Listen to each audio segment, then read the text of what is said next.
ఓం శుక్లాంబరధరం విష్ణుం శశివర్ణం ప్రసన్నవదనం ధ్యాయేత్ సర్వవిఘ్నోపశాంతయే అగజాననపద్మార్కం గజాననమహర్నిశం అనేకదంతం భక్తానాం ఏకదంతం ఉపాస్మహే వాగీశాద్యాసు మనసః సర్వార్థానాం ఉపక్రమే యన్నత్వా కృతకృత్యాశ్చన్నమామి గజాననం శారదా శారదాంభోజవదనా వదనాంబుజే सर्वदा सर्वदास्माकं सन्निधिं क्रियात् गुरुर्ब्रह्मा गुरुर्विष्णु गुरुर्देवो महेश्वरः गुरुः साक्षात् परं ब्रह्म तस्मै श्रीगुरवे नमः। शरदिन्दुविकासमन्दहासां स्फुरदिन्दीवरलोचनाभिरामाम् अरविन्दसमानसुन्दरास्यामरविन्दासनसुन्दरीं वासी నిన్న ఈ సమాసోది శ్లేషాలంకారంలో ఈ శ్లేషకి రక్తచ్ఛదత్వం నాళం అనేటువంటి శబ్దాల విషయంలో కాస్త చర్చ చేశాడు. ఏమిటి చేశాడు? రక్తచ్ఛదత్వం అనేటువంటి మాట శబ్దాన్ని మనం ఏ విధమైన విభాగంలోనూ భేదం లేకుండా ఆ ఒకే శబ్దం ద్వారా రెండు అర్థాలు స్వీకరిస్తున్నాము, అందుచేత అది అర్థాలంకార విషయము. శ్లేష శబ్దాలంకారంలోనూ పడుతుంది, అర్థాలంకారంలోనూ పడుతుంది. అందువల్ల అనమాట నాళం అనేటువంటి చోట నాళం అంటే ఒక అర్థమును, నా అలం అంటే వేరొక అర్థంలోనూ మనం శబ్దభేదం అంటే పదభంగం చేసి రెండు అర్థాలు చెబుతున్నాము. కాబట్టి ఇది శబ్ద సంబంధి అవుతుంది, శబ్దాశ్రయం అవుతుంది, కాబట్టి ఇది శబ్దాలంకార భేదంగా వస్తుంది అని చెప్పారు. కొంతమంది ఏమన్నారంటే ప్రత్యర్థం శబ్ద నివేశ అని మాట ఉంది, ఒక అర్థాన్ని చెప్పాలంటే ఒక శబ్దాన్ని వాడాలి అని. కాబట్టి రక్తచ్ఛదత్వం అనేటువంటి చోట రెండు అర్థాలు స్వీకరిస్తున్నాము అంటే శాస్త్రీయంగా ఆలోచిస్తే టెక్నికల్గా అక్కడ రెండు శబ్దాలు ఉన్నట్టే. కాబట్టి అది కూడా శబ్దాశ్రయత్వాత్తు అది శబ్దాలంకారంలోకే వస్తుంది అని కొంతమంది అభిప్రాయపడ్డారు. అవే కాదు, ఒకే అర్థము, ఒకే శబ్దము ఒకటే, అర్థాలు రెండు వస్తున్నాయి కాబట్టి అది అర్థాలంకారమే అని ఈయన చెప్పారు. దానికి చిన్న న్యాయం ఇచ్చాడు అనమాట. ఏమిటంటే ఏకవృంతగత ఫలద్వయ న్యాయేనా అని మొదటి దానికి ఇచ్చారు. ఒకే వృంతానికి రెండు పళ్ళు, మనం జంటకాయలు జంట పళ్ళు ఉన్నటువంటి సందర్భాలు ఉంటూ ఉంటాయి, వాటన్నిటికీ వృంతం ఒకటే ఉంటుంది. అలాగే ఒకే వృంతం ఉన్న రెండు పళ్ళు ఎలాగైతే ఉంటాయో అలాగే ఒకే శబ్దం నుండి రెండు అర్థాలు వచ్చాయి, అది వేరు. అలా కాకుండా వేరువేరుగా అపరత్ర జతుకాష్ఠ న్యాయేనా అన్నాడు.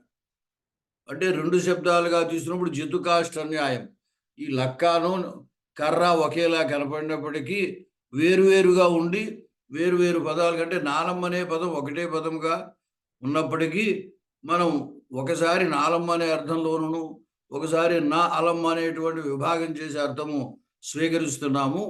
అంచేత ఈ జతుకాష్ఠ న్యాయేన వేరే ఇది. కాబట్టి మొదటిది అర్థాలంకార భాగంలోను, రెండవది శబ్దాలంకార భాగంలోకి వస్తుంది అని ఆయన సిద్ధాంతం చేసి చెప్పారు. ఇక తర్వాతగా ముందుకు వెళుతున్నాము. ఇంకా కొంచెం శాస్త్రీయమైన విషయాలు ఏవో చెబుతున్నారు, సరే చూద్దాం. ఏష నా అప్రాప్తేషు అలంకారాంతరేషు ఆరభమాణః తద్బాధకత్వేన తత్ ప్రతిభోత్పత్తి హేతురితి కేచితు. ఈ అలంకారం కూడా వేరే అలంకారములందు అప్రాప్తేషు అలంకారాంతరేషు ఇతరములైనటువంటి అలంకారములు, ప్రాప్తించని అలంకారములందు నా ఆరభమాణః ప్రారంభింపబడినటువంటిది, తద్బాధకత్వేన ఆ అలంకారాల్ని బాధిస్తున్నటువంటిది, తత్ ప్రతిభోత్పత్తి హేతు, అంటే ఆ అలంకారము భాషించడానికి కారణమవుతుంది అని కొంతమంది, ఇది కేచితు అని కొంతమంది అన్నారు అన్నాడు. ఏన ధ్వస్తభనోభవేన బలిజిత్కాయ పురా స్త్రీకృత ఇత్యాది వివిక్త అస్య విషయేతి నిరవకాశత్వ అభావాత్ న అన్యబాధకత్వం ఇత్యన్యైః సహ సంకరః దుర్బలత్వాద్వా బాధ్యత్వం ఇత్యన్యే. అంటే ఇతర ఆయన అభిప్రాయం ఏమిటంటే, ఇతర అలంకారములు లేనటువంటి చోట శబ్దాలంకారముగా, అదే శ్లేష, ఈ అలంకారము చెప్పాలి. ఇతర అలంకారం ఉన్నట్టయితే దాన్నే ఆ అలంకారాన్ని చెప్పాలి. కొన్ని చోట్ల ఇతరమైన అలంకారము భాషించడానికి ఇది హేతు అవుతుంది అని. ఇప్పుడు మనం ఇంతకుముందు అదే దీంట్లో కానీ ఇంతకుముందు సాధారణ విశేషణాలు అని చెప్పాం కదా, విశేషణ సామ్యం. ఆ విశేషణ సామ్యాలు ఉన్నప్పుడు శ్లేష ఉంటుంది కదా. ఈ విశేషణ సామ్య మూలకమైన శ్లేష అని చెప్పారు, సమాసోక్తులు చెప్పారు కదా. అక్కడ ఏమవుతుంది,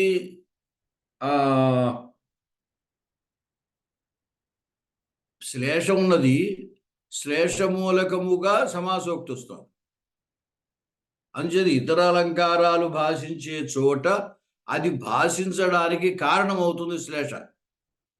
మనకు రక్తస్త్వం నవపల్లవైరహమపి ఏదో శ్లోకం ఉంది ఇంకోటి, అది మనకి అది ఇవ్వలేదనుకోండి. ఇక్కడ ఈ రక్త సమాసోక్తిలో ఏన ధ్వస్తమనోభవేన బలిజిత్కాయ అని ఇచ్చాడు కదా. అక్కడ భుజంగహారవలయో గంగాంచయోధీధర ఇత్యాది విశేషణాల్లో శ్లేషమూలకముగా మనం సమాసోక్తులు చెప్పేటువంటి అవకాశం ఇది ఇది ఇది ఈయన శ్లేషకే ఇచ్చారు ఉదాహరణ. సమాసోక్తిలో చూసుకోవాలి.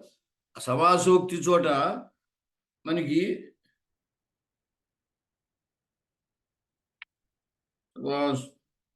మన నోటికి వచ్చినటువంటిది అదేమిటది, అయమైంద్రియ ముఖం పశ్య రక్త చుంబతి చందమా అనేటువంటిది.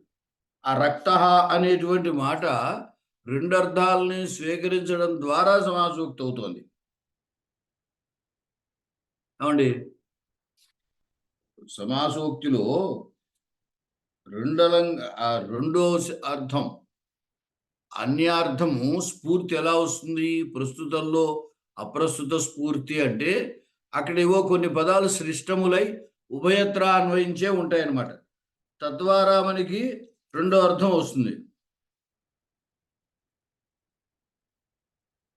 అందుచేత ఏమంటున్నాడు ఈయన, కొన్ని చోట్ల ఇతర అలంకారం భాషించడానికి శ్లేషాలంకారము అది కారణం అవుతుంది అని.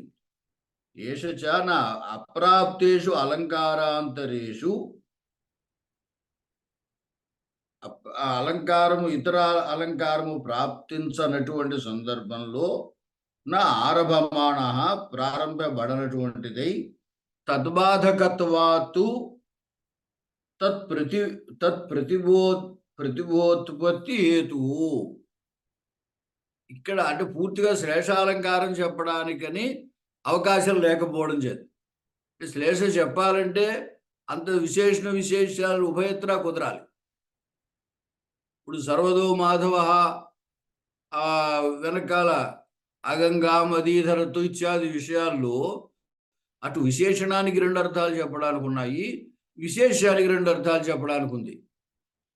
అలా కుదరని చోట అంటున్నాడు అనమాట. ఇప్పుడు సమాసోక్తిలో ఉందనుకోండి, అక్కడ ఏమవుతుంది, ఏదో ఒక విశేషణం దగ్గర సామ్యం ఉంటుంది కానీ రెండు అర్థాలు చెప్పడానికి ఉంటుంది కానీ విశేషం దగ్గర ఉండదు. అందువల్ల ఏమవుతుంది, సమాసోక్తి అందుకోసం అవుతుంది, విశేషణ సామ్యం చేతనే. అలా చెబుతున్నాడు ఈయన. అందువల్ల ఏమంటున్నాడు, ఇదేమో శ్లేషాలంకారం చెబుదామంటే కుదరదు. కుదరని చోట ఈ శ్లేష వేరొక అలంకారం భాషించడానికి కారణమవుతుంది. ఇది కేచు అని కొంతమంది అంటున్నారు. అలాగే ఈయన ఇంకోటి ఏమిటంటే, ఏనధ్వస్తమనోభవేన బలిజిత్ కాయ పురాస్త్రీకృత ఇత్యాది వివిక్త అస్య విషయ ఇది నిరవకాశత్వ అభావాత్ నా అన్యబాధకత్వం ఇది అన్యైః సహ సంకరః.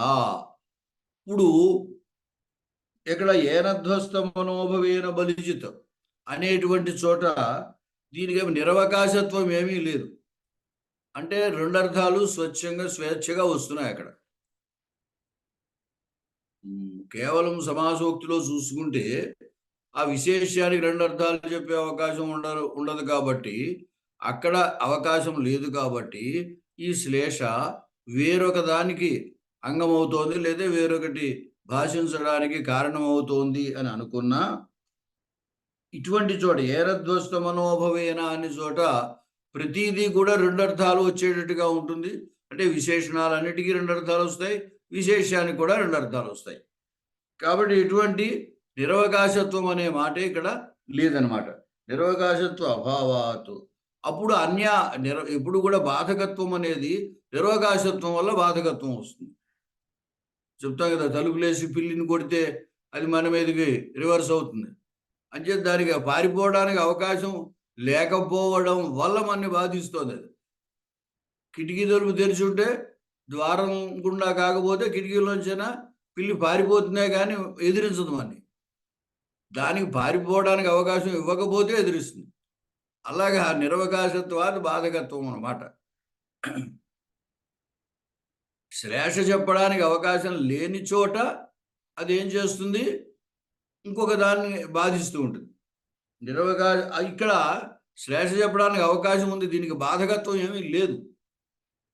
బాధకత్వ అభావాత్ అన్య బాధకత్వం ఇది అయితే ఇప్పుడు ఇక్కడ ఇంకొక ఉపమా కానీ లేదా మరో సమాసోక్తి కానీ ఇక్కడ స్ఫురించింది అనుకోండి, ఆ స్ఫురిస్తే దాంతో బాధకత్వం ఏమీ లేదు, దాంతో సాంకర్యమే, రెండు అలంకారాల యొక్క సాంకర్యం ఉంటుంది.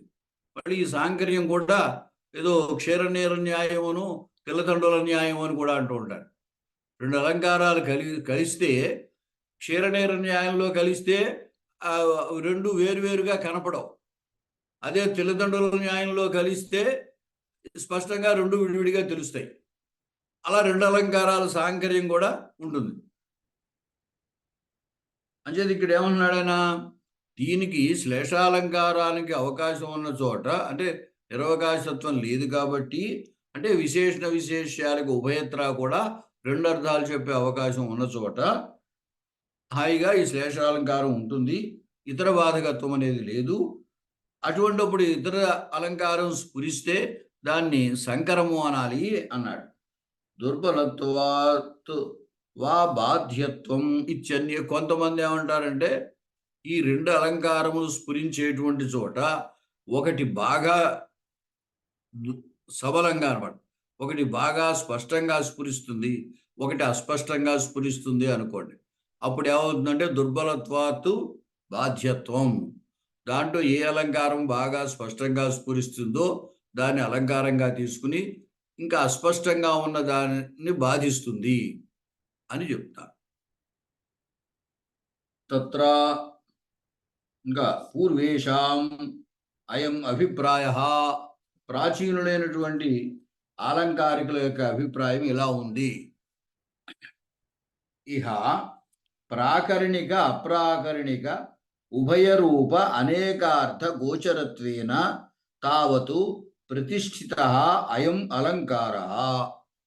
అంటే ఈ శ్లేషాలంకారం అనేది ఎలా ప్రతిష్ఠితమైంది, ఎలాగా చెప్పబడుతోంది అనే దానికి కొంచెం వివరణ ఇస్తున్నారు. అసలు ఈ అలంకారం ఎలా ఏర్పడింది అంటే చెబుతున్నాడు. ఏమిటి? ప్రాకరణిక అప్రాకరణిక ఉభయ రూప అనేకార్థ గోచరత్వేన.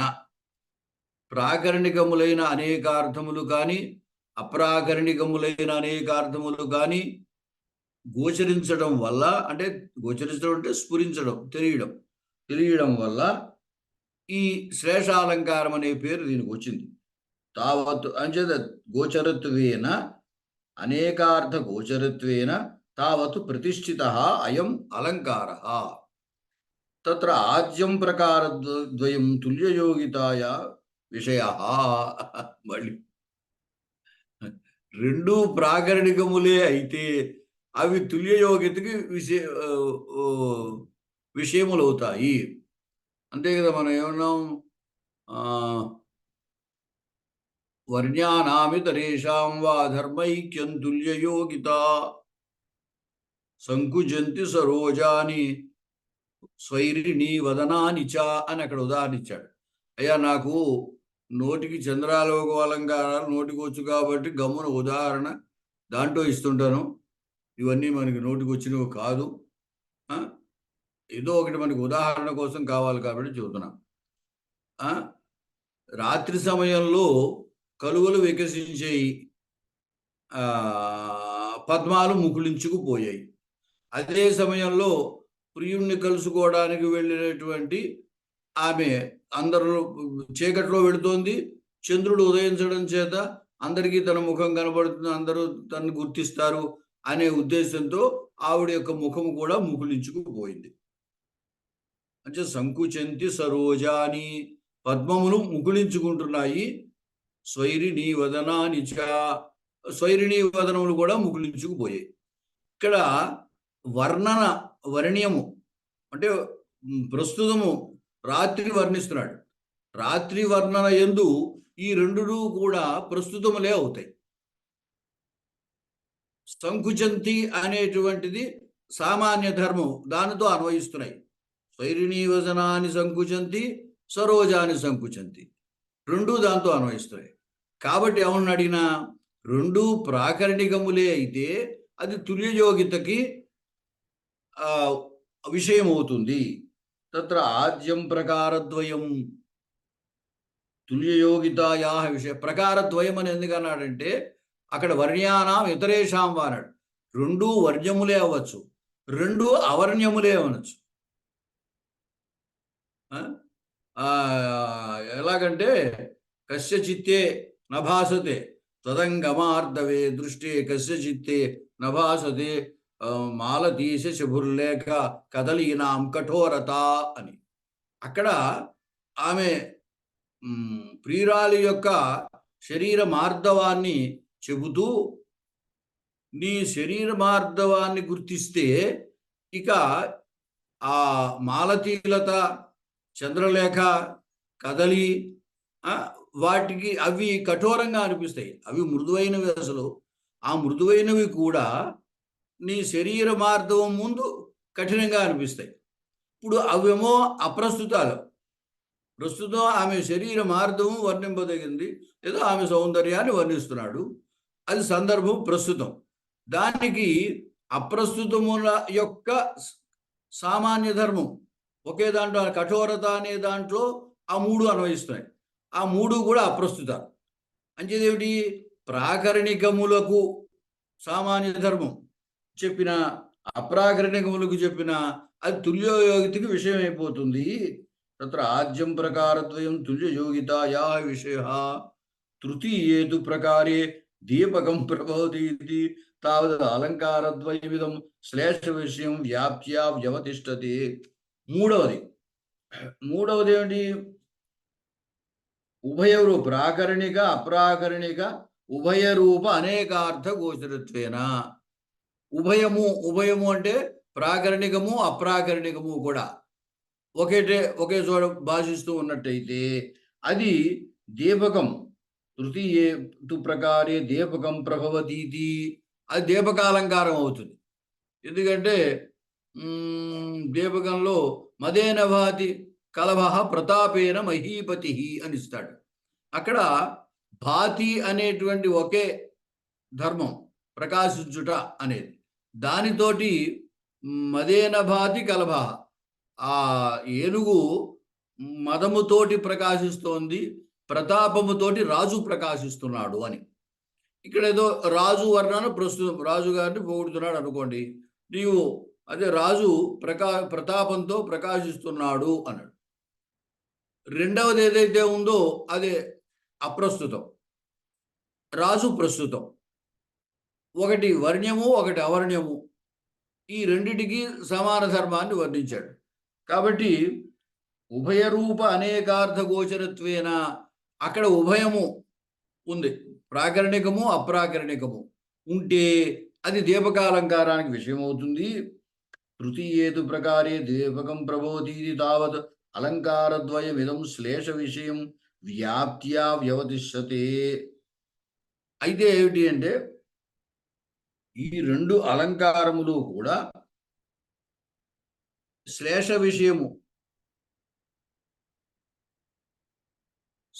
విషయముగా ఉంటాయి అని అక్కడ మనం చెప్పిన చోట ఆ ఉదాహరణలో శ్లేష లేదు. అలంకారములు మాట వాస్తవమే కానీ ప్రాకరణికములు అప్రాకరణికములు ఉభయములు ఈ అర్ధగోచరత్వము అనేది సామాన్యంగా ఉన్నప్పటికీ ఇప్పుడు శ్లేషలో కూడా మనం ప్రాకరణికార్థములు రెండు ఉండడం సర్వదో మాధవోపాయాత్ అనేది, అప్రాకరణికములు ఉండడము రెండు, ఒకటి ఇది ఒకటి అది ఉండడము చూసాం. అయితే అక్కడ శ్లేష లేదు, ఇక్కడ శ్లేష ఉంది. అక్కడ శ్లిష్ట శబ్దం అవసరం లేదు. మన ఇక్కడ తుల్యయోగితలో కానీ దీపకాలంకారంలో కానీ శబ్దములకు శ్లేష చెప్పాల్సిన పని లేదు అక్కడ. కానీ ఈ శ్లేషాలంకారంలో శ్లిష్టత్వం ఉంటుంది. అంచేత ఏమన్నాడంటే ఈ అలంకార ద్వయము కూడా శ్లేష విషయం వ్యాప్త్యా వ్యవతిష్టతే. అంటే శ్లేష అంతవరకు కూడా వ్యాపించే అవకాశం ఉన్నది. అంటే శ్లేషలో ఆ అలంకారం ఇమిడిపోయే అవసరం ఉందన్నమాట. అది ఇది వ్యాపించడం అంటే వాటిని కూడా ఇది ఆక్రమించేస్తుంది అనమాట శ్లేష ఉన్నప్పుడు. తత్పృష్ఠేచ అలంకారాంతరాణం ఉత్థానమితి నాస్తి వివిక్తో అస్య విషయ. ఇక వాటి వెనకాల ఏదైనా అలంకారాంతరము స్ఫురిస్తే వేరొక అలంకారము కనుక ఏదైనా ఉత్థాపితం అయినట్టయితే అది నాస్తి వివిక్త అస్య విషయ, అది దీనికి విషయం కాదు. అంటే శ్లేషాలంకారము ఏర్పడ్డ తర్వాత దాని తర్వాత ఏదైనా ఇంకొక అలంకారం ఏదైనా మనం అనుకున్నాం కదా, శ్లేష వల్ల ఏదో సమాసోక్తో మరొకటో రావచ్చు అని, అలా వచ్చినా అది దీంతో సంబంధం ఏమీ లేదు, అది దీనికి విషయం కాదు అన్నాడు. అతయేవ అలంకారాంతరాణం బాధితత్వాత్ ప్రతిభాన మాత్రేణ అవస్థానం ఏనధ్వస్తమనోభవేన ఇత్యాదో చ ప్రాకరణికత్వ అర్థద్వయస్య తుల్యయోగితాయాః ప్రతిభానం. అది అక్కడ ఏనధ్వస్తమనోభవేన అనేటువంటి శ్లోకములో ఆయన ఎవడు సర్వదో మాధవ అన్నప్పుడు రెండు అర్థాలు కూడా వస్తున్నాయి. ఈ రెండు అర్థాలు దేంతో అన్వయిస్తున్నాయి? పాయాత్ అనే దాంతో అన్వయిస్తున్నాయి. రెండు విషయాలు ఒకే దానితో అన్వయిస్తే సామాన్య ధర్మం అయిపోతుంది. వర్ణానామితరేషం వా ధర్మైక్యం తుల్యయోగిత కదా. అందువల్ల ఏమవుతుంది, శ్లేషాలంకారం మనకి స్పష్టంగా ఉన్నా దాంట్లో తుల్యయోగిత కూడా ఉంది. అంచేతే ఇంతకుముందు ఏమన్నాడు, వ్యాప్తత్వాత్ అన్నాడు. ఈ శ్లేష వ్యాపించడం వల్ల తుల్యయోగిత స్ఫురించినా అది పెద్ద ఇగ్నోర్ చేయడం అన్నమాట, దాన్ని లక్ష్య పెట్టవలసిన అవసరం లేదు. కానీ తుల్యయోగిత ఉంది. ఎందువల్ల అంటే ఇద్దరూ కూడా పాయాత్ అనే దాంతో అన్వయిస్తారు. మనం విష్ణువు అర్థం చెప్పినా శివుడు అర్థం చెప్పినా రెండూ కూడా పాయాత్తుతో అన్వయిస్తున్నాయి. అందుచేత అనమాట అదే అభిప్రాయం ఇక్కడ. అతయేవ అలంకారాంతరాణం బాధితత్వాత్. ప్రతిభాన మాత్రేణ అవస్థానం. ఊరికే ప్రతిభాన మాత్రం అంటే అక్కడ ప్రకాశించడం, స్ఫురించడమే కానీ దాని అలంకారంగా ఇక్కడ పూర్తిగా గ్రహించడానికి లేదు. ఎందుకంటే శ్లేష వ్యాపించేసింది కాబట్టి. ఏనధ్వస్తు మనోభైత్యాదోచ ప్రాకరణికత్వాత్ అర్ధద్వైశ్య తుల్య యోగితాయా ప్రతిభానం. రెండు ప్రాకరణిక అర్థములే కాబట్టి ఒకే సామాన్య ధర్మంతో అన్వయిస్తున్నాయి కాబట్టి అక్కడ అది తుల్యయోగిత ఊరికే స్ఫురిస్తోంది. కానీ మొత్తం అలంకారం అంతా శ్లేషే వ్యాపించింది కాబట్టి అది శ్లేషాలంకారంగానే గ్రహిస్తాం కానీ తుల్యయోగితగా గ్రహించం. ఏవంచ సకలకలం పురమేతజ్జాతం సంప్రతి సుధాంశుబింబమివైత్యాదౌ న గుణక్రియా సామ్యవతు శబ్ద సామ్యం ఉపమా ప్రయోజకం. అంటే ఉపమాలంకారము ఉండాలంటే గుణసామ్యం కానీ క్రియాసామ్యం కానీ ఉండాలి. సాదృశ్యము దేంతో చెప్తా అంటే ఉపమాలంకారం అర్థాలంకారం. అర్థాలంకారం అవడం చేత అర్థసామ్యము ఉండాలి తప్ప శబ్దసామ్యం పనికిరాదు. అంటే దానివల్ల ఉపయోగం లేదు. అది శబ్దసామ్యం వల్ల ఉపయోగం లేదు. అక్కడ ఉపమాలంకారంలో మనం పోలిక చెప్తాం కదా, రెండు వస్తువుల మధ్య పోలిక దేని వల్ల చెప్తారు, దేంతో పోలిక చెప్తారు అంటే దాని గుణంతోటైనా చెప్పాలి, దాని క్రియతోటైనా చెప్పాలి. ఆయన ఇక్కడ స్వర్గంగామవగాహతే, ఆయన హంసీవ కృష్ణతే కీర్తి స్వర్గంగామవగాహతే అని ఇస్తారు ఉపమాలంకారంలో. అక్కడ కీర్తి హంసి ఈ రెండిటికి స్వర్గంగా అవగాహనం, ఆకాశగంగలో మొలగడం అనేది క్రియాసామ్యం అన్నమాట. ఆ క్రియాసామ్యము చేత ఉపమాలంకారం అవుతుంది. అంటే ఎప్పుడూ కూడా ఉపమాలంకారం అవ్వాలి అంటే గుణసామ్యం కానీ క్రియాసామ్యం కానీ ఉండాలి, అంతేకాని శబ్దసామ్యం కాదు. ఇప్పుడు ఏదో తాపేన భ్రాజతే శూర శూరశ్చాపేన రాజతే అన్నాడు. అన్నప్పుడు భ్రాజతే ఒకటి రాజతే ఒకటి భ్రాజతే, లేదా శబ్దసామ్యం ఉంది కదా అని చెప్పి అక్కడేదో ఉపమాలంకారం చెబుతామంటే కుదరదు. అది అందువల్ల ఏమన్నాడు ఆయన అంటే ఇక్కడ సకలకలం పురమేతది జాతం సంప్రతి సుధాంశుబింబమివా. ఇక్కడ సుధాంశుబింబంలాగా చంద్రబింబంలాగా ఈ పురము సకలకలం పురం ఏతజ్జాతం అని చెప్పాడు. ఇక్కడ సకలకలం అన్నప్పుడు కలకలంతో కూడింది పురం, కలతో కూడింది చంద్రుడు, చంద్రబింబం. సకల కలం అన్నప్పుడు చూడండి, విడదీస్తే అర్థం వస్తుంది. సకల కలం అన్ని కళలతో కూడి ఉన్నది చంద్రబింబం. కలకలం కలకలంతో కూడింది పురం.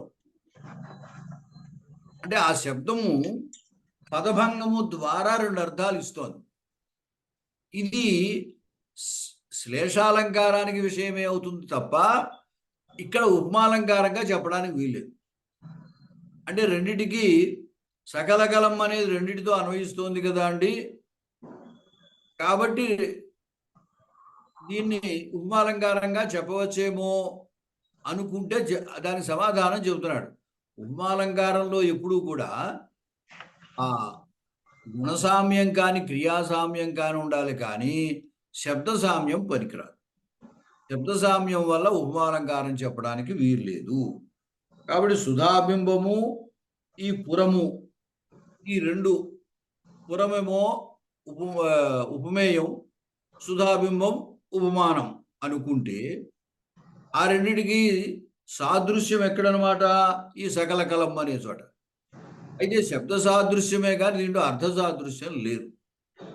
అంటే కేవలం శబ్ద సాదృశ్యం ద్వారా ఉపమాలంకారం అని చెప్పడానికి వీలు లేదు అని చెబుతున్నారు. ఎంత జాగ్రత్తగా చెప్పారో చూడండి.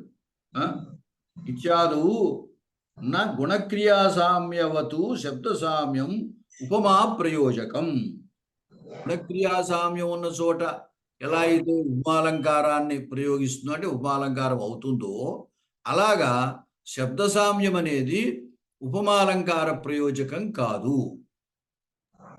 అపితు ఉపమా ప్రతిభోత్పత్తి హేతు శ్లేషయేవా. అయితే ఏంటి ఇక్కడ ఉపమా లేదంటారా అంటే ఉపమాన ఉపమేయ భావం ఉన్నట్టే, కానీ అది శ్లేషని ఉత్థాపితం చేస్తుంది. ఇక్కడ ఉన్న ఉపమ, ఆ ఉపమ అంటే సామ్యం. ఎందుకంటే సుధాంశువుకి పురానికి ఉపమాన ఉపమేయ భావం చెప్పాలి. చంద్రబింబంలాగా ఈ పురము కూడా సకలకలం అయింది అని చెప్పాలి. కానీ అక్కడ గుణసామ్యము క్రియాసామ్యము కానీ చెప్పడానికి లేకపోయింది కాబట్టి ఈ ఉపమ ఏం చేస్తోంది అంటే శ్లేషని పుష్టి చేస్తోంది అనమాట, శ్లేషను ఉత్థాపితం చేస్తోంది అనమాట. అందువల్ల ఉపమా ప్రతిభోత్పత్తి హేతు అన్నాడు. ఈ శ్లేష ఆ ఉపమ వల్ల ఉత్పత్తి అయిన హేతువు కలిగినటువంటిది. శ్లేష ఏవ అవధేయ. అసలు ఉపమ కుదరాలంటే కూడా శ్లేష ఉంటేనే ఉపమ కుదురుతుంది. శ్లేష గర్భేతు రూపకే రూపకహేతుకస్య శ్లేషస్య తృతీయ కక్షాయాం రూపకే ఏవ విశ్రాంతిరితి రూపకేణ శ్లేషో బాధ్యతే. కొన్ని చోట్ల శ్లేషగర్భమైన రూపకం రూపకహేతుకస్య శ్లేషస్య రూపకము హేతువుగా కలిగినటువంటి శ్లేషకు తృతీయ కక్షాయాం రూపకే ఏవ విశ్రాంతి.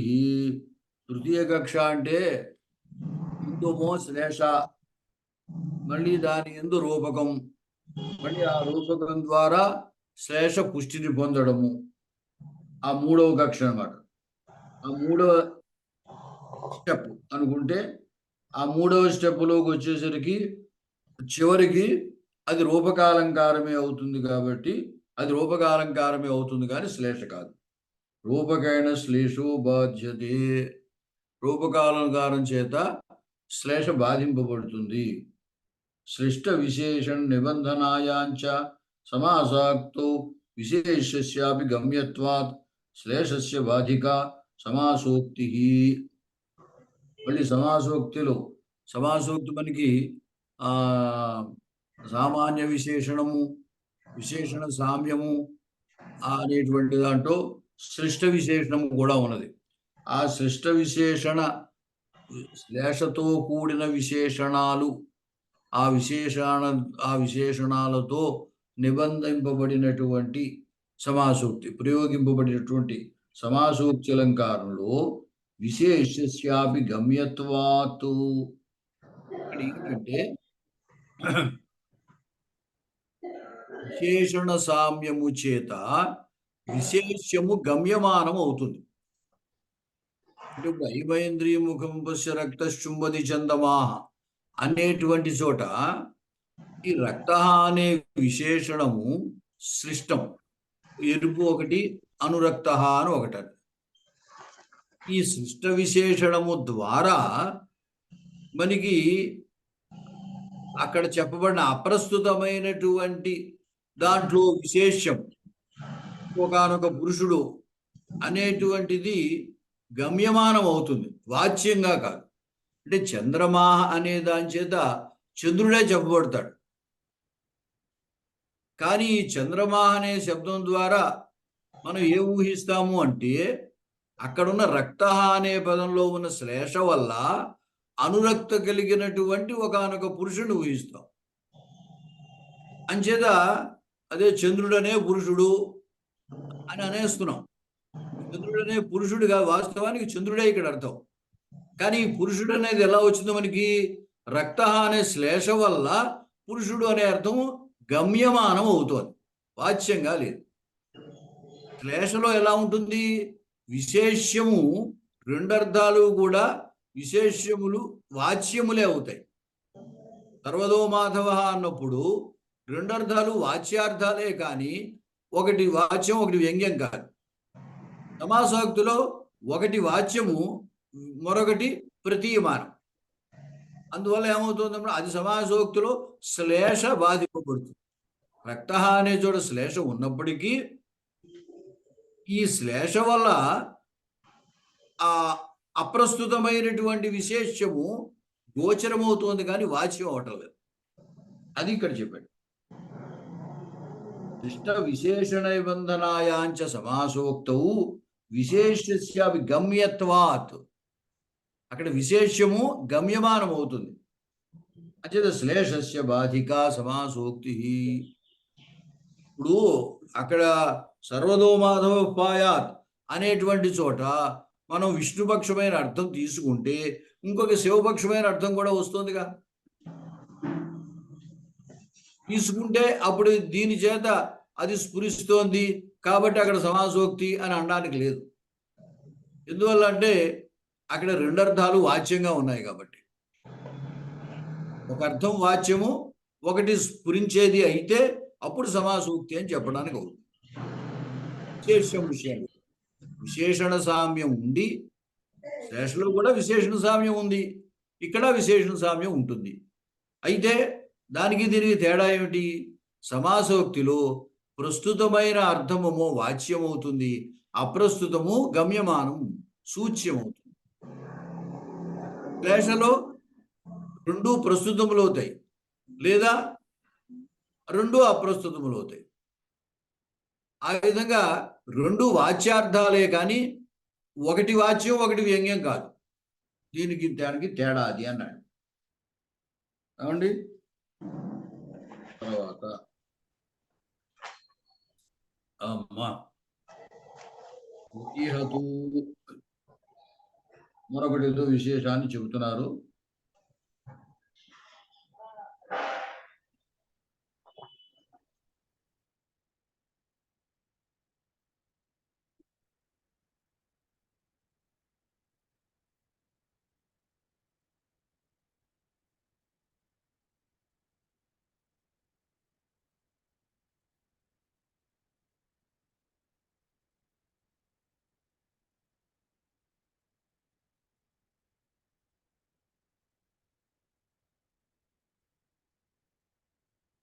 త్రయీవయోపి ప్రథితో జగత్సు యద్వారుణీం ప్రత్యగమద్వివస్వాన్ మన్యే అస్తశైలాత్ పతితో అతయేవ వివేశ శుద్ధ్యై బడవాగ్ని మధ్యం.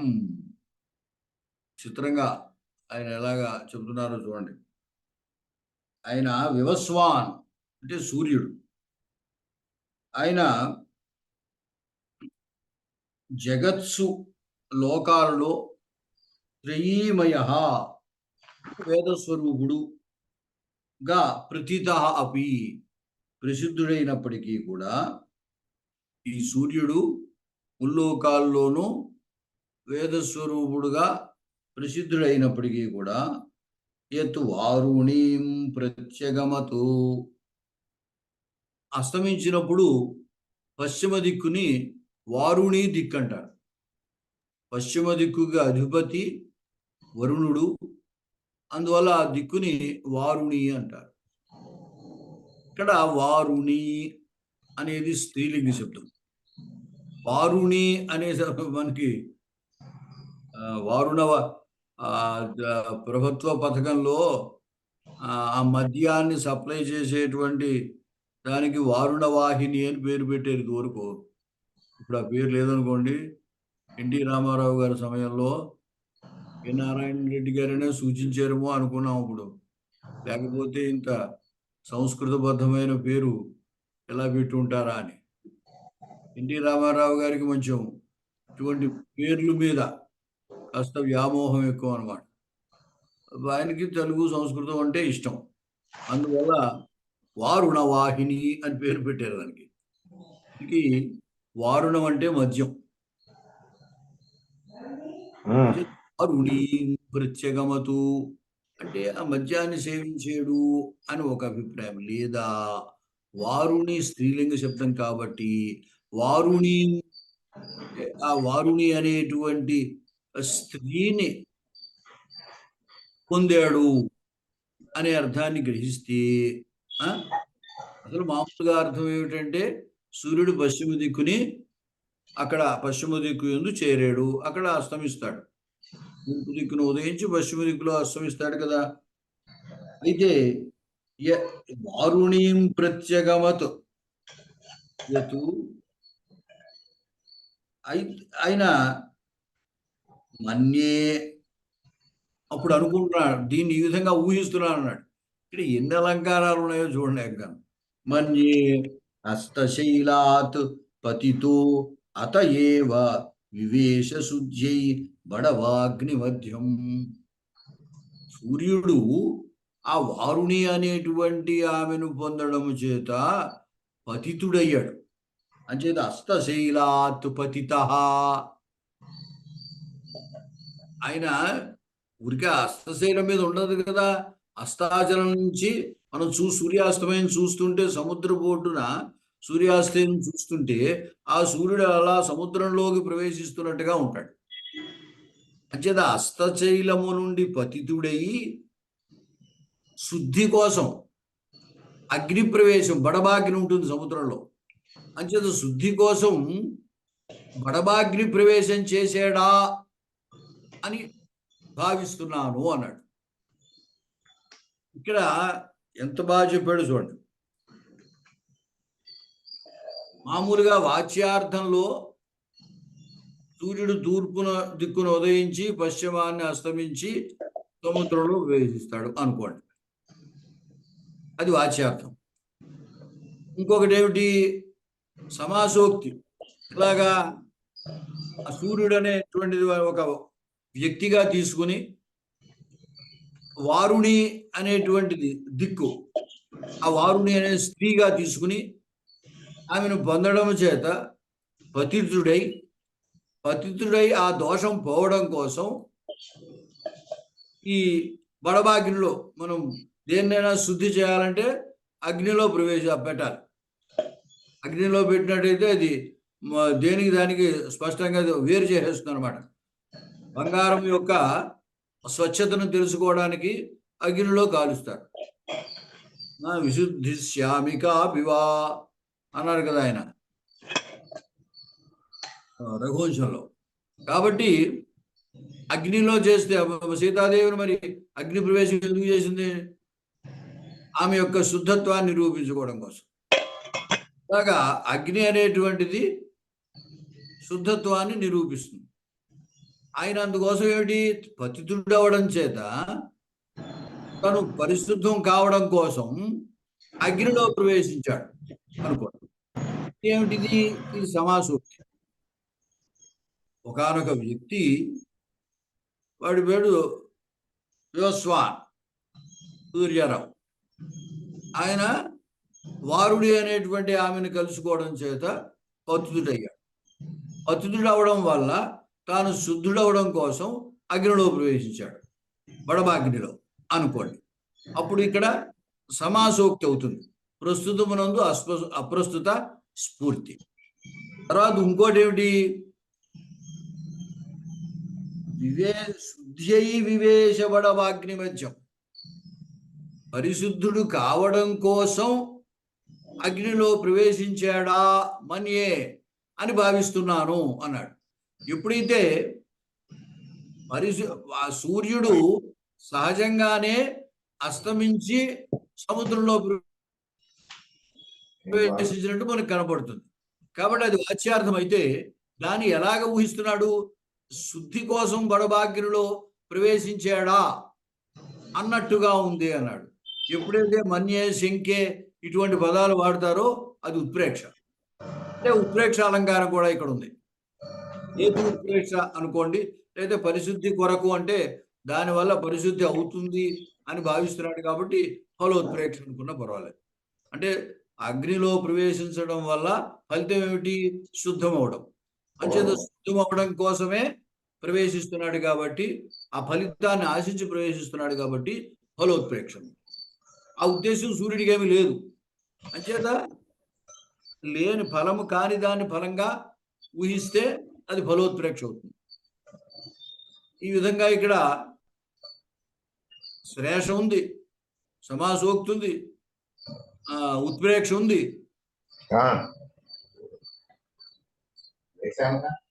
అన్న చేత ఏమంటాడంటే చూడండి ఈసారి మనం అత్ర ఇక్కడ ఉన్నటువంటి విశేషాలను ఆయన వివరిస్తున్నారు. ఆయన మాటల్లోనే తెలుసుకుందాం, నా మాటల కంటే ఆయన ఇంకా స్పష్టంగా ఉంటాయి. అత్ర శ్లోకే వివస్వతో వస్తు వృత్త సంభవ్యధ సంభవి అధః ప్రదేశ సంయోగ లక్షణం యత్ పతితత్వం. ఇక్కడ మామూలుగా సూర్యుడు కిందకి ప్రవేశించడం అంటే మనకి చూస్తున్నట్టుగా, మనకైతే ఇప్పుడు విజ్ఞానం ఉంది. అంటే ఏంటి, సూర్యుడు అస్తమిస్తున్నాడంటే అస్తమించట్లేదు, ఏదో భూమి గుండ్రంగా ఉంది కాబట్టి మనకి కనపడలేదు, అంతే కదా. అయితే వస్తుగత్యా కనబడేటువంటి దాన్ని దృష్టిలో పెట్టుకుని సూర్యుడు అస్తమిస్తున్నాడు, ఏదో అస్తాచలం ప్రవేశించాడు, లేదా సముద్రంలోకి ములిగాడు అని ఇట్లా వర్ణిస్తూ ఉంటారు. వస్తుతః మామూలుగా భూమి గుండ్రంగా ఉంది కాబట్టి మనకి కనిపించట్లేదు, ఇంకో చోట కనిపిస్తాడు. మనకి సూర్యాస్తమయం అయితే ఇంకో చోట సూర్యోదయం అవుతూ ఉంటుంది. అలాగా ఈ శ్లోకంలో వివస్వత వస్తువృత్త సంభవి అధప్రదేశ సంయోగ లక్షణం. ఆ వస్తువృత్త సంభవి అంటే ఆ సూర్యుని యొక్క ప్రవృత్తి వల్ల సంభవించింది ఏమిటి అంటే అధప్రదేశ సంయోగం, కిందకి దిగిపోవడం. దాన్ని ఇక్కడ పతితత్వంగా చెప్పాడు. యత్ పతితత్వం, అది ఏదైతే ఉందో యచ్చ, ఇంకోటి బడబాగ్ని మధ్య ప్రవేశ తే ద్వే అపి, మరొకటి ఏమిటి అంటే బడబాగ్నిలో ప్రవేశించడం. అంటే ఆయన సముద్రంలో ప్రవేశిస్తున్నట్టు మనకి కనపడుతుంది. సూర్యాస్తమయం మనం సముద్రం ఒడ్డున కనుక చూసినట్టయితే ఆ సూర్యుడు అలాగా సముద్రంలోకి దిగిపోతున్నట్టుగా కనపడుతుంది. అందువల్ల ఈ బడబాగ్ని మధ్య ప్రవేశ ఆ ధర్మము, ఈ రెండూ కూడా పతితత్వము, బడబాగ్ని ప్రవేశత్వము, తే ద్వే అపి, ఆ రెండూ కూడా త్రయీమయత్వ సంబంధి వారుణీ గమన రూప విరుద్ధాచరణ హేతుకాభ్యాం పతితత్వ అగ్ని ప్రవేశాభ్యాం అతిశయోక్త్యా. అబ్బా, ఏం చెప్తున్నారు ఇక్కడ? ఆయన త్రయీమయ అని విశేషణం వేశాడు. ఎందుకు వేశాడంటే తర్వాత అతన్ని పతితుడిగా చెప్పబోతున్నాడు. పతితుడిగా చెప్పాలంటే ఆయన గొప్పతనం చెప్పి ఇంతటి గొప్పవాడి తప్పు చేసాడు అంటే పతితుడు అని భావించడం కుదురుతుంది. అంచేత అతను ఎంతటి గొప్పవాడో ముందు చెప్పాడు. త్రయీమయ, వేదస్వరూపుడు. వేదస్వరూపుడైనటువంటి వాడు మరి ఏం చేశాడు? వారుణీ గమనం చేశాడు. అంచేత వేదస్వరూప త్రయీమయత్వము, ఈ తద్విరుద్ధమైనటువంటి వారుణీ గమనత్వము, అందువల్ల పతితత్వం ఉపపన్నం అవుతోందన్నమాట. అది చూపిస్తున్నాడు ఇక్కడ. త్రయీమయిత్వ సంబంధి వారుణీ గమన రూప విరుద్ధ ఆచరణ హేతుకాభ్యాం అన్నాడు. త్రయీమయత్వము, వారుణీ గమనత్వము, ఇవి విరుద్ధములు ఓదానికోటి. ఎందుకంటే వేదస్వరూపుడైనటువంటి వాడు, మనం ఇందాక అనుకున్న పోనీ వారుణీ శబ్దానికి మద్యం అని గ్రహిస్తే వేదస్వరూపుడైన వాడు మద్యాన్ని స్వీకరించడము పొరపాటు, విరుద్ధ ధర్మం. లేదా వారుణి అనేటువంటి ఒక స్త్రీ గమనము అనుకుంటే అది కూడా వేద ధర్మానికి విరుద్ధము. అంచేది ఇక్కడ ఏమైంది? ఈ విరుద్ధ ధర్మములు చెప్పడం ద్వారా అతని పతితత్వాన్ని ఉపపన్నం చేస్తున్నాడు. ఆ పతితత్వాన్ని సమర్థించాలంటే విరుద్ధ ధర్మాలు చెప్పాలి. అంచేత వేదమయత్వం అనేది అతని యొక్క పవిత్రత్వాన్నో గొప్పతనాన్నో చెప్పేటువంటిది. వారుణీ గమనత్వం అనేది అతని యొక్క పతితత్వాన్ని సూచించేదన్నమాట. రెండు విరుద్ధ ధర్మాలు, ఆ రెండు హేతువులు అవుతున్నాయి అన్నమాట. ఏది? పతితత్వాన్ని సమర్థించడానికి ఆ రెండు కారణాలు అవుతున్నాయి. ఈసారి చూడండి. త్రయీమయత్వ సంబంధి వారుణీగమ, త్రయీమయత్వ సంబంధి వారుణీగమన రూప విరుద్ధ ఆచరణ హేతుకాభ్యాం, విరుద్ధ ధర్మాలు ఆచరిస్తున్నాడు, అవి హేతువులు, వాటి చేత పతితత్వ అగ్ని ప్రవేశాభ్యాం. ఎప్పుడైతే పతితుడయ్యాడో పరిశుద్ధత కోసం అగ్ని ప్రవేశం చేశాడు. అంచేత పతితత్వ అగ్ని ప్రవేశాభ్యాం అతిశయోక్త్యా శ్లేషమూలయ అభేదేన అధ్యవసితి. అంచేత ఇది ఈ పతితత్వ అగ్ని ప్రవేశములుగా చెప్పడం అనేది అతిశయోక్తి అలంకారం కూడా అవుతున్నాడు. ఈ అతిశయోక్తి చేత అది కూడా శ్లేషమూలయ, మరి ఇక్కడ శ్లేష ఉండాలి. ఏ శ్లేష? ఇప్పుడు పతితత్వం ఉన్నాను అనుకోండి, పతితం అంటే పడడము అని సాధారణ అర్థం. ఇంకోటి ధర్మాచరణలో పతితుడవ్వడము అని కూడా అర్థం. కేవలం పడడం అని అంటే ఒకటే అర్థం వస్తుంది, శబ్దం ఒకటే, పతిత అనే శబ్దం ఒకటే. అయితే ఈ శబ్దానికి అర్థం ఏంటి? మనం చెప్తుంటాం కదా, పతిత పావనుడు అని వర్ణిస్తూ ఉంటాం రాముడిని. పతిత పావనుడు అంటే కింద పడ్డవాడిని పవిత్రం చేసేవాడు అని అర్థం కాదు కదా. అక్కడ ధర్మ భ్రష్టుడైన వాడిని లేదా శీలభ్రష్టుడైన వాడిని, అటువంటి వాడిని పవిత్రం చేసేటువంటి వాడు అని అర్థం. అంచేత ఆ పతిత శబ్దము ధర్మభ్రష్టుడు అనే అభిప్రాయాన్ని చెబుతుంది. కేవల పతితత్వం అంటే కింద పడడము అని అర్థం. ఇక్కడ సూర్యుడు మామూలుగా అర్థం తీసుకుంటే కిందకి పడతాడు, అది మామూలుగా కిందకి రావడం, అది వాచ్యార్థం. కానీ దీనివల్ల ఇంకొక అర్థం ఏం తీసుకున్నాం? వారుణీ గమనం వల్ల శీలభ్రష్టుడయ్యాడు అనేటువంటి పతితత్వాన్ని అర్థాన్ని కూడా గ్రహిస్తున్నాం. ఇది శ్లేష వల్ల వస్తుంది ఈ అర్థం. శ్లేషమూలయ అంటే ఇక్కడ అతిశయోక్తికి శ్లేష కారణం అన్నమాట. శ్లేషమూలకంగా అతిశయోక్తి అవుతోంది. అభేదేన అధ్యవసీయతి. ఇప్పుడు అభేదాధ్యవసాయం ఇలాగా సోయం ఏకక్రియాయోగ తద్ధేతుగా చ మన్యే అతేవ శుచ్యే ఇది ఉత్ప్రేక్ష. ఇక్కడ ఏకక్రియాయోగం బడవాగ్నిమధ్యం వివేశ. పతితుడైన వాడు బడవాగ్నిలో ప్రవేశించాడు. సూర్యుడు కిందకి దిగి సముద్రంలో ప్రవేశించాడు అంటే ఏమవుతోంది? రెండు, ఒకటేమో సూర్యుడు వాచ్యార్థంగా గ్రహింపబడింది, మరొకటి ప్రస్తుతే అప్రస్తుత చేత్, అప్రస్తుతమైనటువంటి విశేషం ఏదో సూర్యుడనే పురుషుడు పతితుడై పరిశుద్ధి కోసం అగ్నిలో ప్రవేశించాడు. ఈ ప్రవేశించడం అనేది రెండిటికి అన్వయిస్తోంది కాబట్టి సోయం ఏకక్రియాయోగ అభేదేన అధ్యవసాయం అనేటువంటిది కుదురుతోంది. అయితే ఈ అభేదాధ్యవసాయం అయిన తర్వాత ఈ ఏకక్రియాయోగం అనేది దేనికి పోషకమవుతోంది అంటే తద్ధేతుగా చ మన్యే అతయేవ శుద్ధై ఇది ఉత్ప్రేక్ష. అది కారణముగా కలిగినటువంటిదై, ఈ ఏకక్రియాయోగము కారణముగా కలిగినటువంటిదై ఏమవుతోంది? ఇంకొక అలంకారము, ఈ మన్యేతు పరిశుద్ధై అనేటువంటి మాట వల్ల ఉత్ప్రేక్ష అలంకారం అవుతోంది. అత్ర అంటే ఉత్ప్రేక్ష అలంకారంలో ఏమిటంటే ఉపమాన ఉపమేయ భావం ఉండి ఈ ఊహ మన్యే శంకే అనేటువంటిది ఉన్నట్టయితే సంభావన ఉత్ప్రేక్ష అవుతున్నట్టు. కొన్ని వస్తు ఉత్ప్రేక్షలు, కొన్ని హేతు ఉత్ప్రేక్షలు, కొన్ని ఫలోత్ప్రేక్షలు ఉంటూ ఉంటాయి.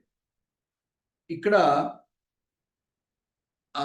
శుద్ధి కోసమై ఆయన చేస్తున్నాడు అని అనుకున్నట్టయితే ఆ శుద్ధి ఫలంగా భావిస్తే ఫలోత్ప్రేక్ష అవుతుందన్నమాట. ఎత్ర అత ఏవైతి పరామృష్టో విరోధాలంకార అలంకృతో అర్థః హేతుత్వేన ఉత్ప్రేక్ష్యతే శుద్ధ్యై ఇది ఫలత్వేన.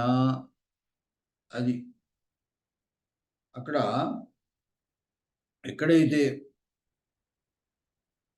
అత ఏవ అన్నాడు పతితో అత ఏవ వివేశ, వాడు పతితుడయ్యాడు అందుకే శుద్ధి కోసం అగ్నిలో ప్రవేశిస్తున్నాడు అని ఊహిస్తున్నాడు. అంచేది ఇక్కడ అత ఏవ ఇది పరామృష్ట విరోధాలంకార అలంకృత అర్థ హేతుత్వేన ఉత్ప్రేక్ష్యతే. మళ్ళీ అత ఏవ ఇది పరామృష్ట విరోధాలంకార అలంకృత. విరోధాలంకారం, విరోధాలంకారం అంటే ఏం చెప్తాం మనము?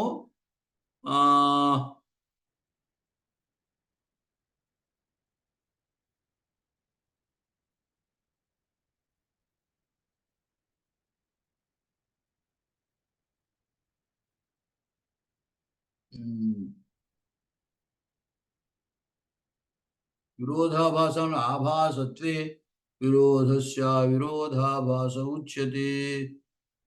పరస్పర విరుద్ధమైనటువంటి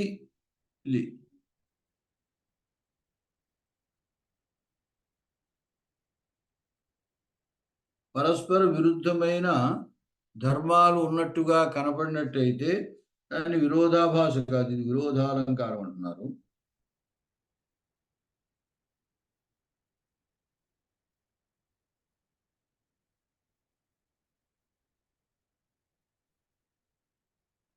అదేనండి, విరోధాభాస అనే తాత్పర్యమే. తర్వాత మళ్ళీ విరోధాభాస అని అంటున్నారు. కాబట్టి విరోధాలంకారస్య విరోధాభాసత్వం లక్షణం అని పక్కనే రాసేశారు ఆయన. విరోధాభాస, ఇక్కడ విరోధాలంకారం అంటే విరోధాభాసత్వము.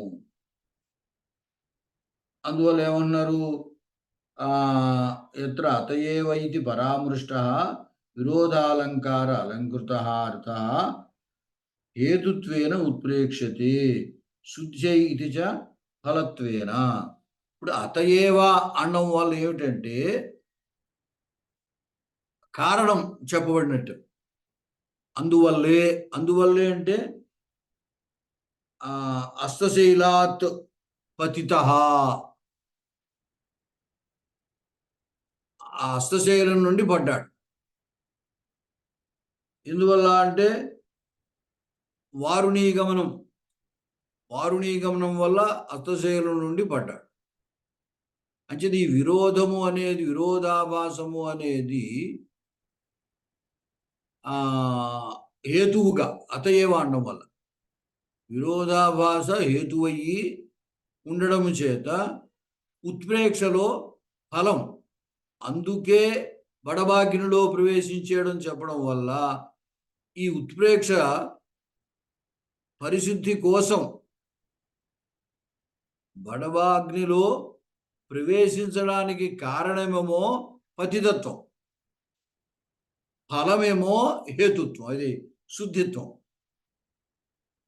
అంచేది వెనకాల అతయేవ అని మాట ఉండడం చేత పతితుడయ్యాడు అందుకే బడబాగ్నిలో ప్రవేశించాడు అన్నాడు. అంచేత పతితుడు అందుకే అనడం వల్ల ఏమైందనమాట, పతితత్వం అనేది బడబాగ్ని ప్రవేశానికి కారణమైంది. దీనివల్ల ఫలితమేమో శుద్ధి అయింది. అంచేది ఈ శుద్ధి అనేటువంటిది ఫలం కాబట్టి ఫలోత్ప్రేక్ష అవుతోంది అన్నాడు. అయితే ఆ పతితత్వం అనేది హేతుత్వేన ఉత్ప్రేక్షతే. ఇక్కడ సహజంగానే సూర్యుడు కిందకి వస్తాడు. అంచేది ఇక్కడ పతితత్వము లేదు, అసలు బడబాగ్ని ప్రవేశత్వము లేదు, శుద్ధి కోసం ప్రవేశించడము లేదు. కానీ ఉత్ప్రేక్షలో ఎలాగనమాట, అతడు పడిపోతున్నాడని పతితత్వాన్ని ఆరోపించి ఆ పతితత్వం కారణంగా పరిశుద్ధి కోసం అగ్నిలో ప్రవేశించాడు అని చెబుతున్నాడు. అంచేత ఆ పతితత్వం హేతువు, ఈ శుద్ధిత్వం ఫలము. పతితత్వాన్ని హేతుత్వేన ఉత్ప్రేక్ష, ఈ శుద్ధి అనేది చెప్పడం వల్ల అది ఫలత్వేన ఉత్ప్రేక్ష. అతశ్చ హేతుఫలయోర్ద్వయోరపి అత్ర ఉత్ప్రేక్ష. అది అందువల్ల ఏమంటున్నాడంటే ఇక్కడ హేతుత్ప్రేక్ష ఉంది, ఫలోత్ప్రేక్ష ఉంది. విరోధాలంకారస్య విరోధాభాసత్వం లక్షణం. అతః విరోధాభాసన సమయేవ హేతుఫలోత్ప్రేక్షయోః ఉత్థానం ఉత్తరకాలంతు విరోధ సమాధి. అంటే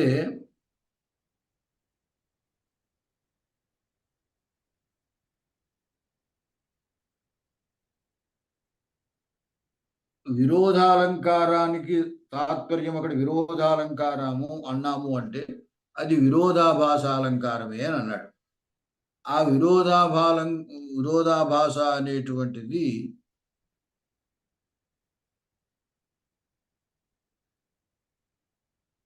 విరుద్ధాభాసం అంటే త్రయీమయుడైన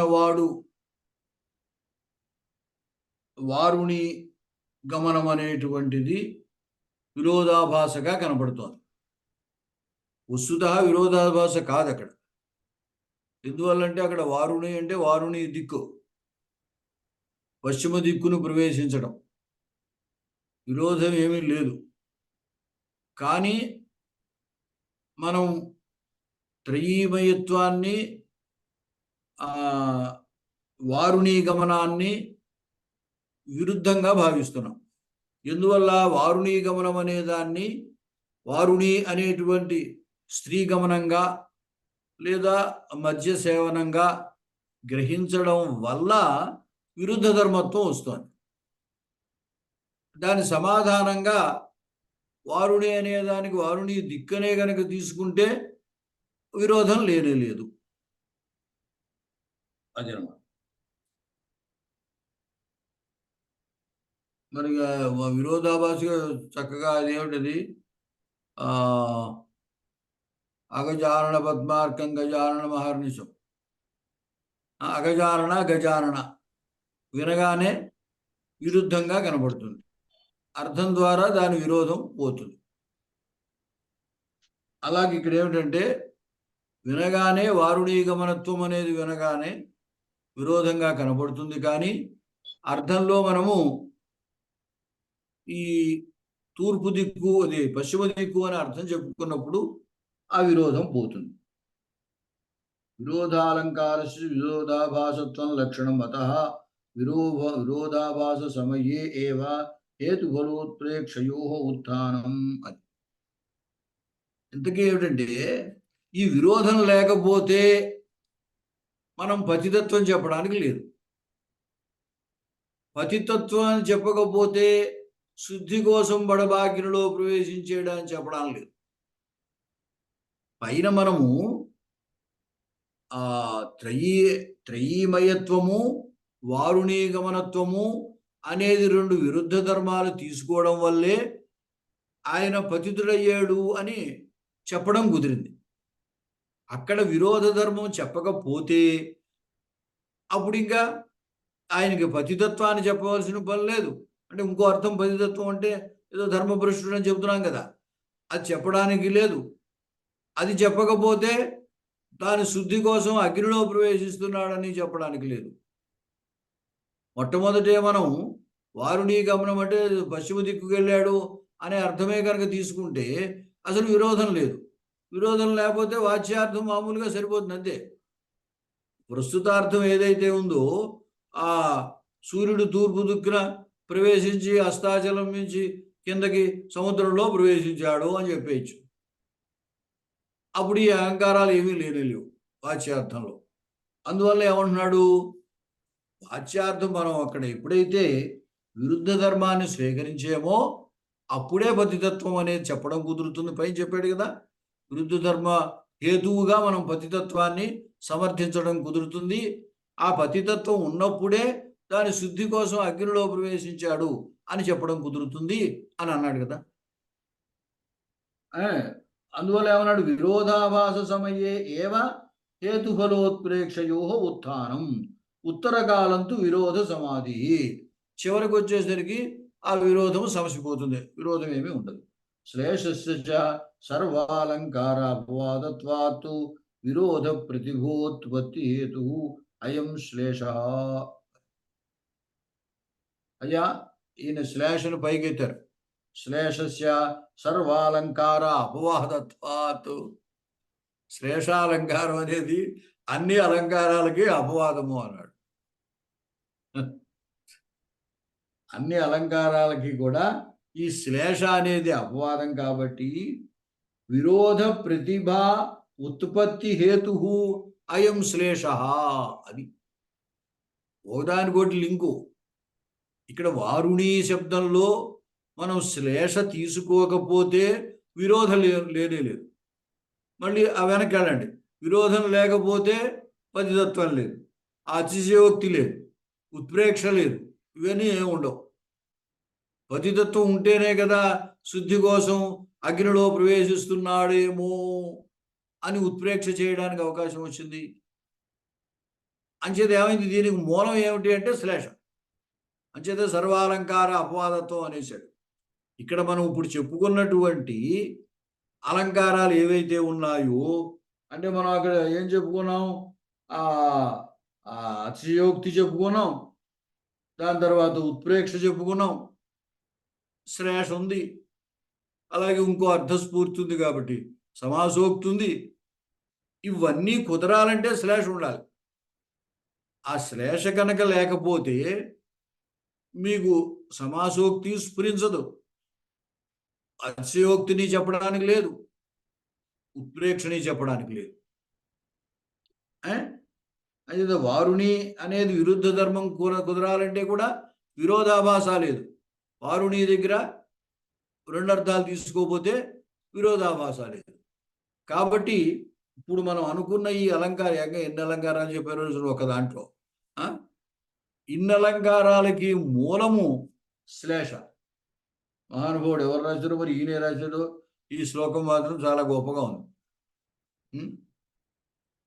శ్లేషస్య సర్వాలంకార అపవాదత్వాత్తు విరోధ ప్రతిభోత్పత్తి హేతు అయం శ్లేష. విరోధాలంకారం ఉత్పత్తి అవడానికి కూడా ఇదే కారణం శ్లేష. కదండి, శ్లోకం చాలా అద్భుతమైన శ్లోకం. ఇంతకు ముందు ఎప్పుడు నేను కూడా చదివి ఉండలేదు, ఎక్కడ ఎవరు ఇది ఉదాహరించినట్టు లేదు. మరి ఎవరైనా ఏ చిత్రమీమాంసలో అయినా ఉదాహరించారేమో కానీ కువలయానందంలో కూడా ఈ శ్లోకం లేదు. అలంకారాలు చంద్రాలోకం సరే ఆయన సొంతంగానే చిన్న చిన్న ఉదాహరణలు చేశారు, అంటే దాంట్లో ఉండే అవకాశం లేదు. కువలయానందంలో ఇతరత్ర అలంకారాలు ఇతరత్ర చెప్పిన శ్లోకాలు కూడా ఇచ్చారు, కానీ ఇది ఎక్కడ ఇచ్చినట్లేదు. ఎక్కడైనా మరి సంకరము అనే దాంట్లో ఏమైనా ఇచ్చారేమో చూడలేదు నేను. అది ఈ సంకరము సంసృష్టి అని రెండు ఉంటుంది. సరే, దాని గురించి తర్వాత చూద్దాము. టైం అయిపోయిందా మీకు? అయిపోయింది, అయిపోతుంది టైము. ఇంకా మనకి అలంకారమే నడవలేదు. రుచి ఎలా ఉంది? అలంకారం రుచి, అలంకారం అంత రుచిగా ఉంది. మరి అసలు ఎంత అద్భుతమైన శ్లోకం అండి. దీన్ని అసలు పట్టుకోవడమే మరి కష్టం.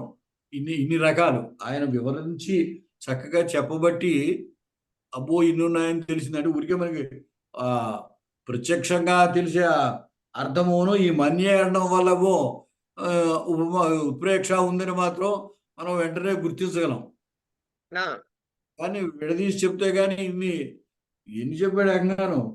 అతిశయోక్తి చెప్పాడు, విరోధాభాస చెప్పాడు, సమాసోక్తి ఉంది, ఉత్ప్రేక్ష ఉంది, అన్నిటికీ మూలం శ్లేష అన్నాడు. ఈయన శ్లేష పక్షపాతేమో. 5 అలంకారాలా రాజయ్య గారు? అది చూపిస్తున్నారు 5 అలంకారాలు. చాలా గొప్ప శ్లోకం అండి. అవి నన్ను కంఠస్థం చేయాలి, గుర్తుపెట్టుకోవాలి ఎప్పుడైనా. సరే, ఉందామండి. అలాగే అండి. మేము చిన్నప్పుడు చంద్రాలోకం చదవడం వల్ల ఆ శ్లోకాలు నాకు బాగా నోటికి గుర్తున్నాయి. తర్వాత ఏవో చదివినా అవి పెద్ద అయిన తర్వాత చదవడం చేత అవేం గుర్తుండవు, కంఠస్థం రావు. తాత్కాలికంగా అప్పటికప్పుడు కంఠస్థం చేసిన ఏదో నోటికి వచ్చినట్టు ఉంటాయి కానీ 10 రోజులు పోతే అవి మర్చిపోతాం. అది రూఢిగా గుర్తుంటే చిన్నప్పుడు చదివినవే. అంతేనండి బాబు. చెప్తున్నాగా నా పరిజ్ఞానం అంతా 10th క్లాస్ దాకా ఏం చదివానో అదే. దాని